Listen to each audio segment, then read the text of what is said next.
I make no mention here of the monstrous epithets which those irresponsible scribblers, those purveyors of thrills, those villainous quacks who set up their stalls where blood has been spilt, consider it necessary to award me. Neither shall I dwell upon the solemn arguments of a psychoanalytic kind, in which writers up rejoice. All that dribble and dirt incensed me at outset, especially the fact of my being associated with this or that oaf of vampirish tastes, who in this day had helped to raise the number of sold copies. There was, for instance, that fellow who burned his car with his victim's body inside, after having wisely sawed off part of the feet, as the corpse had turned out to exceed in length his, the car owner's, measure. But to heck with them. They and I have nothing in common. Another part that mattered to me was that papers printed my passport photo, on which I indeed look like a criminal, and not like myself at all. So maliciously did they touch it up, instead of some other one, that one, say, where I dip into a book, an expensive affair in tender milk chocolate shades, and the same photographer took me in another pose, finger at the temple, grave eyes looking up at you from under bent brows. That is the way German novelists like to be taken. Really, they had many to choose from. There are some good snapshots, too. That one, for example, which depicts me in bathing shorts on O'Dalian's plot of Death Island. Oh, by that way, almost forgot. The police, during their careful investigation, examining every bush and even digging into the soil, discovered nothing except one remarkable object, namely, a bottle, the bottle, of homemade vodka. It had been lying there since June. I have, as far as I recollect, described Lydia's hiding it. Pity I didn't bury a balaleka somewhere, too, so as to give them the pleasure of imagining a Slavic murder, to the clinking of goblets and the singing of Pajale Jim Darigya. Do take pity on me, dear. But enough. All that disgusting mess is due to the inertia, pig-headedness, prejudice of humans, failing to recognize in me the corpse of my flawless double. I accept with a feeling of bitterness and contempt the bare fact of unrecognition, whose mastery was not darkened by it, but I keep on firmly believing that in my double's perfection I have nothing to blame myself for. Mistakes, pseudo-mistakes, have been imposed upon me retrospectively by my critics, when they jumped to the groundless conclusion that my very idea was radically wrong, whereupon picking out those trifling discrepancies which I myself am aware of, and which have no importance whatever in the sum of an artist's success, I maintain that in the planning and execution of the whole thing the limit of skill was attained, that its perfect finish was in a sense inevitable, that it all came together regardless of my will, by means of creative intuition, and so in order to obtain recognition, to justify and save the offspring of my brain, to explain to the world all the depth of my masterpiece, did not I devise the writing of the present tale. For after crumpling and flinging aside one last newspaper, having sucked it dry, learned everything, with a burning, itching sensation creeping over me, and an intense desire to adopt at once certain measures I alone could appreciate. It was then in that state that I sat down at my table and began to write. If I were not absolutely certain of my literary forces of the remarkable knack, at first it was tough, uphill business. I panted and stopped and then went on again. My toil, mightily wearing me out, gave me a queer delight. Yes, a drastic remedy, inhuman, medieval purge, but it proved efficient. Since the day I began, a full week has gone by, and now my work is nearing its end. I am calm. Everyone at the hotel is beautifully nice to me. The treacle of affability. At present, I take my meals separately, and a little table near the window. The doctor approves of my separation, and heedless of my being within earshot, he explains to people that a nervous subject requires peace, and that as a rule musicians are nervous subjects. During meals, he frequently addresses me across the room from the top of my table, recommending some dish or else jokingly asking me whether I could not be tempted to join in the general repast just only for a day. And then they all glance over at me in a most good-natured fashion. But how tired I am, how deadly tired. There have been days, the day before yesterday, for instance, when except for 2 short interruptions, I wrote 19 hours at a stretch, and do you suppose I slept after that? No, I could not sleep. My whole body strained and snapped as if I were being broken on the wheel. Now, however, when I am finishing, and have almost nothing more to add to my tale, it is quite a wrench to part with all this used-up paper, but part with it I must. And after reading my work over again, correcting it, sealing it up, and bravely posting it, I shall have, I suppose, to move farther, to Africa, to Asia, does not much matter whither. Though I am so reluctant to move, so desirous of quietude, indeed, let the reader only imagine the position of a man living under a certain name, not because he cannot obtain another passport. Chapter 11. I have moved to a slightly higher altitude. Disaster made me shift my quarters. I thought there would be 10 chapters in all, my mistake. It is odd to remember how firmly, how composedly, in spite of everything, I was bringing the 10th one to a close, which I did not quite manage.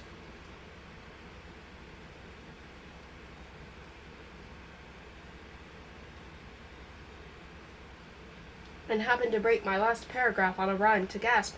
The maid bustled in to make my room, and so having nothing better to do, I went down into the garden, and there a heavenly soft stillness enfolded me. At first I did not even realize what was the matter, but I shook myself and suddenly understood. The hurricane wind, which had been raging lately, was stilled. The air was still fine. There drifted about the silky floss of sallows, and even the greenery of deciduous leafage tried to look renovated, and the half-barred athletic torsos of the cork oaks glistened a rich red. I strolled among the main road on my right. The swarthy vineyards slanted, their still naked shoots standing in uniform pattern and looking like crouching, crooked cemetery crosses. Presently I sat down on the grass, and I looked across the vineyards at the golden gorse-clad top of a hill, which was up to its shoulders in thick oak foliage, and at the deep, deep blue sky. I reflected with a kind of melting tenderness, for perhaps the essential, though hidden, feature of my soul, its tenderness, that a new simple life had started, leaving the burden of laborious fantasies behind.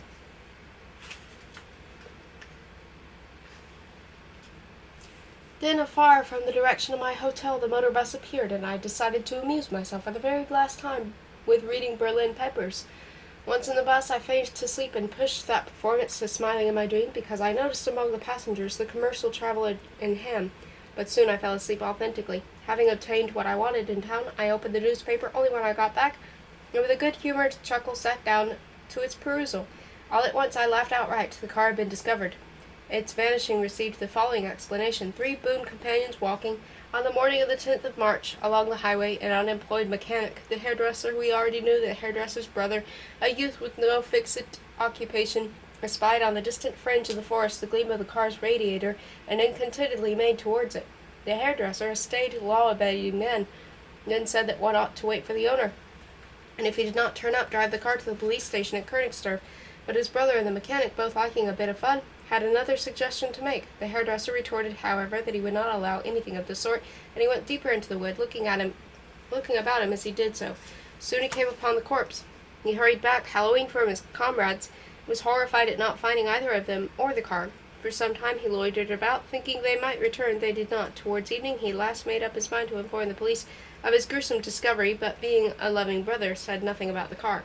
What transpired now was that those 2 scamps had soon damaged my Icarus, which they eventually hid, intending to lie low themselves, but then they thought better of it and surrendered. In the car, the report added, an object was found settling the murdered man's identity. First, by a slip of the eye, I read, the murderer's identity, and this increased my hilarity, for it was not known from the very beginning that the car belonged to me, but a second reading set me thinking. That phrase irritated me. There was some silly hugger-mugger about it. Of course, I at once told myself that either it was some new catch, or else they had found something of no more importance than that ridiculous vodka. Still, it worried me, and for a while I was conscientious enough to check in my mind all the articles that had taken part in the affair. I remembered the rag he used for the handkerchief, and his revolting calm. And as I had acted all the time with a sharp and sure accuracy, I now had no difficulty in working back and satisfied to find everything was in order. Q.E.D. In vain, I had no peace. It was high time to get that last chapter finished, but instead of writing, I went out of doors again, roaming till late, and when I returned, I was so utterly bogged out that sleep overcame me at once, despite the confused discomfort of my mind. I dreamt that after a tedious search, off-stage, not shown in my dream, I at last found Lydia, who was hiding from me, and who now coolly declared that all was well. She had got the inheritance all right and was going to marry another man. Because, you see, she said, you are dead. I woke up in a terrific rage, my heart pounding madly, fooled, helpless. But how could a dead man soothe the living? Yes, helpless, and she knew it. Then I came to my wits again and laughed. What humbugs dreams are liable to be. But of a sudden I felt that there was something extremely disagreeable which no amount of laughing could do away with, and that it was not my dream that mattered. What really mattered was the mysteriousness of yesterday's news, the object found in the car. If indeed, I reflected, it is neither a wily snare nor a mare's nest, if indeed it is proved possible to find a name for the murdered party, if that name is the right one. No, there were too many ifs. I recalled the carefulness of yesterday's test when I followed up the curves, graceful and regular as the paths of planets, which the diverse objects you used to take in. Oh, I could have dotted out their orbits, but nevertheless my mind remained ill at ease. In quest of some way of freeing myself of those intolerable forebodings, I gathered the sheets of my manuscript, weighted a lot on my palm, and muttered a facetious well, and decided that before pinning the 2 or 3 final sentences, I would read it over from beginning to end. It struck me a great treat was now in store for me. Standing in my nightshirt near the writing table, it was glowingly that I shook down between my hands the rustling profusion of bescribbled pages. That done, I got into my bed once more and properly arranged the pillow under my shoulder blades. Then noticed that I had left the manuscript lying on the table, although I could have sworn to its having been in my hands all along. Calmly, without cursing, I got up and brought back with me to bed, propped up the pillow anew, glanced at the door, asked myself if I locked or not, as I disliked the prospect of interrupting my reading in order to let in the maid, when she would be in my breakfast at 9, got up again, and again quite calmly, satisfied myself that the door was not locked, so that I might not have bothered, cleared my throat, got back into my tumbled bed, settled down comfortably, was about to begin reading, but now my cigarette had gone out, in the contrast with German bands. French cigarettes claim one's constant attention. Where had the matches vanished? Had them moments ago. For a third time I got up, now with my hands trembling slightly, discovered the matches behind the ink-pot, but upon returning to my bed, had squashed under my hip another boxful hiding in the bedclothes, which meant that I again might have spared myself the trouble of getting up. I lost my temper, collected and scattered sheets of my manuscript from the floor, and the delicious foretaste with which I had just been penetrated now changed to something like pain, a horrible apprehension, as if an evil imp were promising to disclose me more and more blunders, and nothing but blunders. Having, however, lit up my cigarette again and punched into submissiveness that shrewish pillow, I was able to set about my reading. What amazed was the absence of the title of the first leaf, for assuredly I had at some time invented titles, something beginning with memoirs of a what? I could not remember. In any way, memoirs seemed dreadfully dull and commonplace. What should I call my book, then? The Double? But Russian literature possessed one already. Crime and Pun? No bad, a little crude, though. The Mirror? Portrait of the artist in a mirror? Too jejune, too a la mode. What about the likeness? The unrecognized likeness? Justification of a likeness? No, dryish, with a touch of the philosophical. Something in the lines of only the blind do not kill, too long, maybe. An answer to critics, or the poet in the rabble? Must think it over. But first let us read the book, said I loud. The title will come afterwards. I began to read, and promptly found myself wondering whether I was rereading written lines or seeing visions. Even more, my transfigured memory inhaled, as it were, a double dose of oxygen. My room was still lighter because the panes had been washed, my past still more graphic because twice irradiated by art. Once again, I was climbing the hill near Prague, hearing the lark in the sky, seeing the round red dome of the castworks, and again the grip and a tremendous emotion. I stood over the sleeping tramp, and again he stretched his limbs and yawned. Again, dangling head down from the buttonhole, a limp little violet hung. I went on reading, and one by one they appeared. My rosy wife, Ardalian, Orlovius, they were all alive, but in a certain sense I held their lives in my hands. Once again I looked at the yellow signpost and walked through the wood with my mind already plotting. Again on autumn day my wife and I stood watching a leaf which fell to meet its reflection, and there I myself, slowly falling into a Saxon town full of strange repetitions, and there my double softly rising to meet me, and again I wove my spell about him, and had him in my toils, but he slipped away, and I feigned to give up my scheme, and with an unexpected potency the story blazed forth anew, demanding of its creator a continuation and ending. Once again on a March afternoon I was dreamily driving along the highway, and there in the ditch near the post he was waiting for me. "Get in quick, we must drive off." "Where to?" he queried. "Into that wood." "There?" he asked, and pointed. With his stick, dear reader, with his stick. S-T-I-C-K, gentle reader. A roughly hewn stick, branded with the owner's name, Felix Wolfhart, from Zwickau. With his stick-owl he pointed, gentle lowly reader, with his stick. You know what a stick is, don't you? Well, that's what he pointed with, a stick, and got into the car, left the stick there. Upon getting out again, naturally, for the car temporarily belonged to him, I, in fact, noted that quiet satisfaction. An artist's memory, what a curious thing. Beats all other kinds, I imagine. "There?" he asked, and pointed with his stick. Never in my life was I so astonished. I sat in my bed and stared, pop-eyed, at the page, at the line written by me, sorry, not by me, but that singular association of mine, memory. And well did I see how irreparable I was, not to the fact of their finding his stick, and so discovering our common name, which would now unavoidably lead to my capture. Oh no, that galled me. But the thought that the whole of my masterpiece, which I had devised and worked out with such minute care, was now destroyed intrinsically, was turned into a little heap of mold by reason of the mistake I had committed. Listen, listen. Even if his corpse had passed for mine, all the same they would have found that stick and then caught me, thinking they were pinching him. There is the greatest disgrace, for my whole construction had been based upon just the impossibility of a blunder, and now it appeared that a blunder there had been, but of the very grossest, drollest, tritest nature. Listen, listen. I bent over the shattered remains of my marvelous thing, and an accursed voice shrieked into my ear that the rabble, which refused me recognition, was perchance right. Yes, I fell to doubting everything, doubting essentials, and understood that what little life still lay before me would be solely devoted to a futile struggle against that doubt, and I smiled the smile of the condemned, and in a blunt pencil that screamed with pain wrote swiftly and boldly on the first page of my work, Despair. No need to look for a better title. The maid brought my coffee. I drank it, leaving the toast untouched. Then I hurriedly dressed, packed, and carried my bag down myself. The doctor luckily did not see me. The manager showed surprise at my sudden departure and made me pay an exorbitant bill, but that did not matter to me any more. I was going away merely because it was de rigueur in such cases. I was following a certain tradition. Incidentally, I had no grounds to presume that the French police were already on my scent. On the way to town, I saw from my bus 2 policemen in a fast car which was white as a miller's back. They dashed by in opposite direction and were gone in a burst of dust. But whether they were coming with definite purpose of arresting me, that I could not say, and moreover, they may not have been policemen at all. Oh no, I could not say. They passed much too rapidly. Upon arriving at Pignan, I called at the post office, and now I am sorry I called, as I could have done perfectly without the letter I got there. On the same day I chose at random to a landscape and a flamboyant booklet, and late in the evening arrived here, at this mountain village. As to that letter, on second thought, I had better copy it out. It is a fine example of human malice.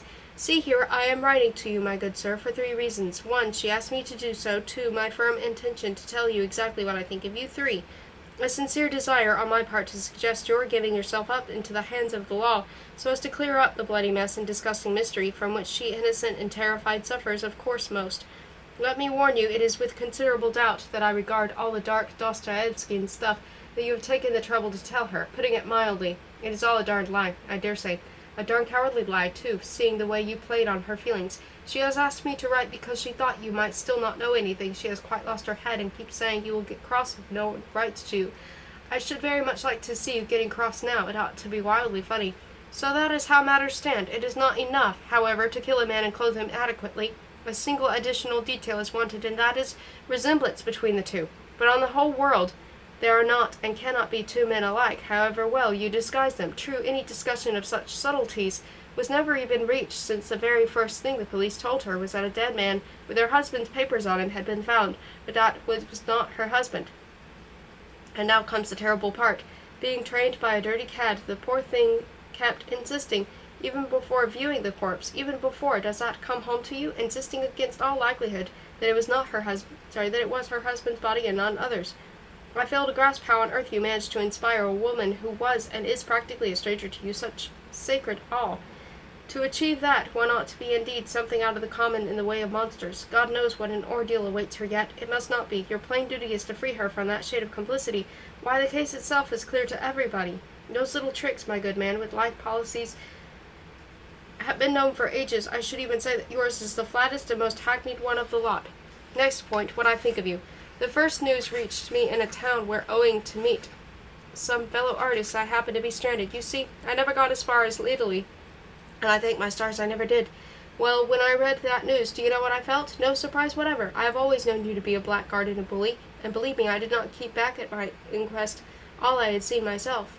But I described at length the treatment you gave her, your sneers and gibes and haughty contempt and nagging cruelty, that chill of your presence which we all found so oppressive. You are wonderfully like a great grizzly wild boar, with putrid tusks.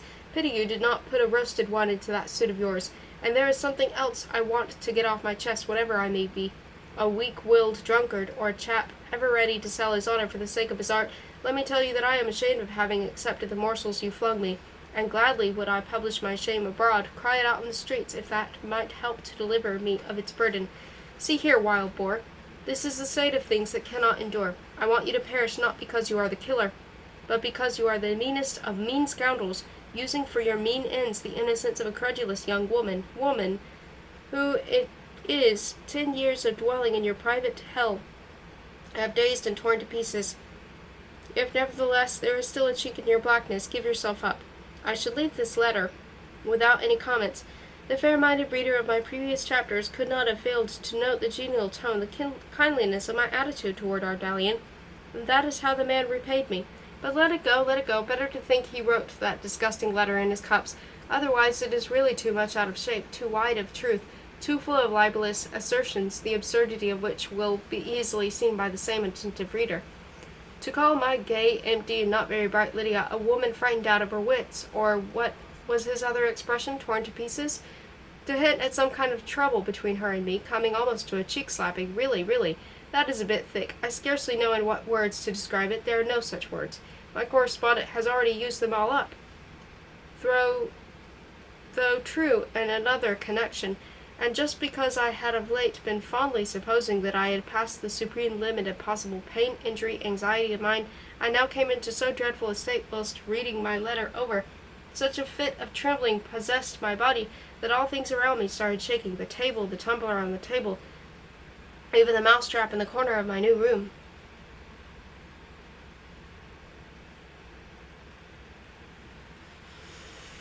But suddenly I slapped my brow and burst out laughing. How simple it always, how simply, said I to myself, the mysterious frenzy of that letter has now been solved, a proprietor's frenzy.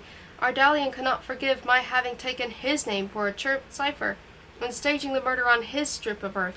He is mistaken. All are gone bankrupt long ago. Nobody knows whom this earth really belongs to.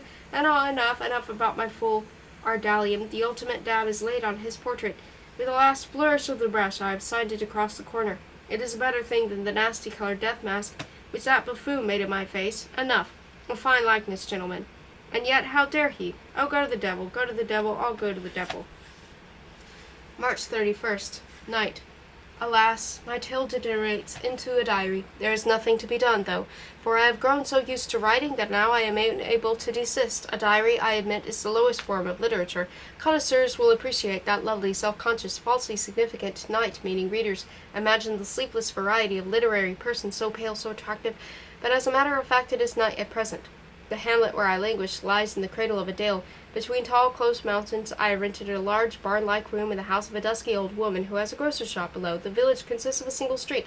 I might dwell at length on the charms of the spot, describing, for instance, the clouds that squeeze in and crawl through the house, using one set of windows and then crawl out using the opposite one, but it is a dull business describing such things. What amuses me is that I am the only tourist here, a foreigner to boot, and as folks have somehow managed to sniff out, oh well, I suppose I told my landlady myself, that I came all the way from Germany, the curiosity I excite is unusual. Not since a film company came here a couple of seasons ago to take pictures of the starless contrabanders. There's been such excitement. Surely I ought to hide myself, instead of which I get into the most conspicuous place, for it would be hard to find a brighter spotlight if that was the object. But I am dead tired. The quicker this all ends, the better. Today, most aptly, I made the acquaintance of the local gendarme, a perfectly farcical figure. Fancy a plumpish, pink-faced individual, knock-kneed, wearing a black mustache. I was sitting at that end of the street, on a bench, and all around me villagers were being busy, or better say, were pretending to be busy in reality, kept observing me with fierce inquisitiveness, and no matter what posture they happened to be, using every path of vision across the shoulder, via the armpit, or from under the knee, I saw them at it quite clearly. The gendarme approached me with some diffidence, mentioned the rainy weather, passed on to politics, and then the arts. He even pointed to me a scaffold of sorts, painted yellow, which was all that remained of the scene where one of the smugglers almost got hanged. He reminded me in some way of the late lamented Felix. That judicious note, that mother of wit, the self-made man. I asked him when the last arrest had been effected in the place. He thought of it and replied that it had been 6 years ago, when they took a Spaniard who had been a pretty free with his knife during the brawl, and fled to the mountains. Anon my interlocutor found it necessary to inform me that in those mountains there existed bears which had been brought hither by the band to get rid of the indigenous wolves, which struck me as very comic. But he did not laugh. He stood there with his right hand dejectedly twirling the left point of his mustache, and proceeded to discuss modern education. Now take me, for example, I said. I know geography, arithmetic, the science of war. I write a beautiful hand. And do you, perchance, I asked, play the fiddle? Sadly he shook his head. At present, shivering in my icy room, cursing the barking dogs, expecting every minute to hear the T-net of the mousetrap in the corner, crush down and behead an anonymous mouse, mechanically sipping the verbena infusion which my landlady considers it her duty to bring me. Thinking I look seedy and fearing probably that I might die before the trial, at present I say, I am sitting here and writing on this ruled paper, no other obtainable in the village, and then meditating, and then again glancing askance at the mousetrap. There is, thank God, no mirror in the room, no more than there is God I am thinking. All is dark, all is dreadful, and I do not see any special reason for my lingering in the dark, vainly invented world. Not that I contemplate killing myself, it would be uneconomical. As we find in almost every country, a person paid by the states to help a man lethally, and in the hollow hum of a blank eternity. But the most remarkable thing, perhaps, is that there is a chance of not ending it yet. There is not executing me, but sentencing me to a spell of hard labor, in which case it may happen that in 5 years or so, with the aid of some timely amnesty, I shall return to Berlin and manufacture chocolate all over again. I do not know why, but it sounds exceedingly funny. Let us suppose I kill an ape. Nobody touches me. Suppose it is a particularly clever ape. Nobody touches me. Suppose it is a new ape, a hairless speaking species. Nobody touches me. By ascending these subtle steps circumspectly, I may climb up to Leibniz or Shakespeare and kill them, and nobody will touch me, and it is impossible to say where the border is crossed, beyond which the sophist gets into trouble. The dogs are barking, I am cold, the mortal inexorable pain pointed with a stick. Stick, what words can be twisted out of stick? Sick, tick, kit, it, is, ski, skit, sit, abominably cold. Dogs barking, one of them begins, then all the others join in. It is raining. The electric lights are wan yellow. What on earth have I done? April 1st. The danger of my tale deteriorating into a lame diary is fortunately dispelled. Just now my partial gendarme has been here business-like, wearing a saber. Without looking into my eyes, he politely asked to see my papers. I answered that it was all right. I would be dropping in one of these days for police formalities, but at the moment I did not care to get out of my bed. He insisted, was most civil, excused himself, had to insist. I got out of the bed and gave him my passport. As he was leaving, he turned to the doorway, and always in the same polite voice asked me to remain indoors. You don't say so. I have crept up to the window and cautiously drawn the curtain aside. The street is full of people who stand here and gape, and hundreds of heads, I should say, gaping at my window. A dusty car with a policeman is camouflaged by the shade of the plane tree, under which it discreetly waits. Through the crowd, my gendarme edges his way, but I do not look. Maybe it is all mock existence, an evil dream, and presently I shall wake up somewhere on a patch of grass near Prague. Good thing, at least, that they brought me to bay so speedily. I peeped again, standing and staring. There are hundreds of them, men in blue, women in black, butcher boys, flower girls, priests, two nuns, soldiers, carpenters, glaziers, postmen, clerks, shopkeepers, but almost absolute quiet, only the swish of their breathing. How about opening the window and making a little speech? Frenchmen, this is a rehearsal. Hold those policemen. A famous film actor will presently come running out of this house. He is an arch criminal, but he must escape. You are asked to prevent them from grabbing him. This is part of the plot. French crowd, I want you to take a free passage for him from door to car. Remove its driver. Start the motor. Hold those policemen. Knock them down. Sit on them. We will pay them for it. This is a German company, so excuse my French. Les preneurs de vue. But my technicians and armed advisors are already among you. Attention. I want a clean getaway. That is all. Thank you. I'm coming out now. About the author. Vladimir Nabokov was born in St. Petersburg on April 23, 1899. His family fled to the Crimea in 1917 during the Bolshevik Revolution. They went into exile in Europe. Yet Nabokov studied at Trinity College, Cambridge, earning a degree in French and Russian literature in 1822, and lived in Berlin and Paris for the next 2 decades, writing prolifically, mainly in Russian under the pseudonym Sirin. In 1940, he moved to the United States, where he pursued a brilliant literary career as a poet, novelist, memoirist, critic, and translator, while teaching Russian creative writing and literature at Stanford, Wellesley, Cornell, and Harvard. The monumental success of his novel Lolita, 1955, enabled him to give up teaching and devote himself fully to his writing. In 1961, he moved to Montreux, Switzerland, where he died in 1977. Recognized as one of the master prose stylists of the century in both Russian and English, he translated a number of his original English works, including Lolita, into Russian, and collaborated on English translation of his original Russian works. Thank you for listening to that. That is actually one of the best books I feel like he wrote. Just the details have such a twofold nature that when you read it again, you get even more out of it the second time around. Like when you realize all the things that he's lying about, and the reasons leading up to him doing certain things. Even the thing of him being so upset about the portrait, and you can tell he mixes up events, but it seems like he gets the idea almost of there being a twin version of him by the idea of him being so upset about the cousin Ardalian of Lydia's. I wanted to say Ada, but that's wrong book. That